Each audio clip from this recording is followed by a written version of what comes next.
ராகு காலம் என்பது சூரியன் மற்றும் சந்திரனின் நிழல் புள்ளிகள் சந்திக்கும் நேரம். இதன் ஆற்றல் மிக வலிமையானது. மேலும் இது ஒரு காந்த அதிர்வு காலம். சூரியன், சந்திரன், பூமி ஒரே கோணத்தில் நிற்கும் அந்த நேரம் கதிர்வீச்சு மாற்றம் ஏற்படும். அந்த அலை மாற்றங்கள் நம் உடல் நரம்பு மண்டலத்தில் தாக்கம் ஏற்படுத்தி மன அழுத்தம், பதட்டம், தளர்ச்சி போன்றவை உருவாகும். இப்படிப்பட்ட நேரத்தில் துர்க்கை அம்மனை வழிபடுவது சாத்விக அதிர்வை பாசிட்டிவ் ஃப்ரீக்வன்சி அதிகரிக்கிறது.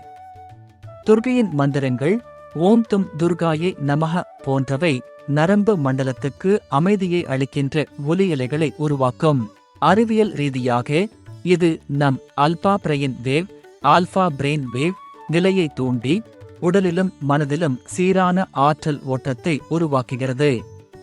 அதனால்தான் ராகு காலம் என்பது அபாய நேரம் அல்ல, சரியான அதிர்வில் வழிபட்டால் அது ஆற்றல் நிறைந்த நேரமாக மாறும்.